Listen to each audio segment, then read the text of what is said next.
वृंदावन की पवित्र भूमि, जहां हर कण में प्रेम बसा है, जहां हर गली में गूंजता है नाम श्री कृष्ण का।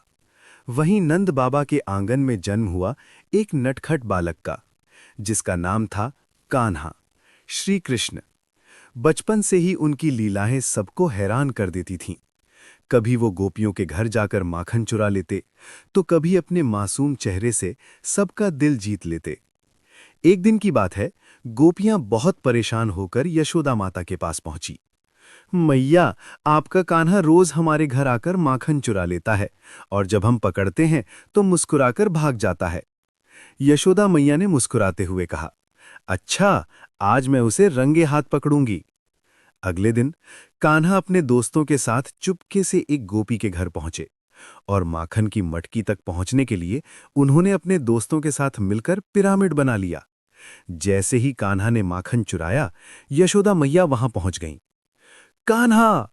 उनकी तेज आवाज सुनकर सब बच्चे भाग गए, लेकिन कान्हा वहीं खड़े रह गए। माथे पर माखन, आंखों में मासूमियत और चेहरे पर हल्की सी मुस्कान। मैया, मैंने कुछ नहीं किया, कान्हा ने मासूम बनते हुए कहा।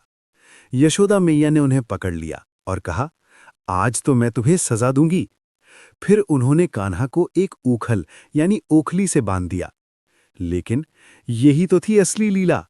कान्हा ने उस ऊखल को घसीटते हुए दो बड़े वृक्षों के बीच से निकाला और जैसे ही ऊखल फंसा, वो दोनों वृक्ष गिर पड़े। उन वृक्षों से दो दिव्य पुरुष प्रकट हुए, जिन्होंने श्री कृष्ण को प्रणाम किया। उन्होंने कहा, हे प्रभु, आपने हमें हमारे श्राप से मुक्त किया। यशोदा मैया ये सब देखकर चौंक गईं। उन्हें समझ आ गया कि उनका कान्हा कोई साधारण बालक नहीं है, वो स्वयं भगवान है। लेकिन मां का दिल तो मां का ही होता है। उन्होंने कान्हा को गले से लगा लिया और कहा, तुम चाहे भगवान हो, पर मेरे लिए तो तुम मेरे लाडले कान्हा ही हो। तो दोस्तों, श्री कृष्ण की ये बाल लीलाएं हमें सिखाती हैं कि भगवान भी प्रेम और मासूमियत में बसते हैं।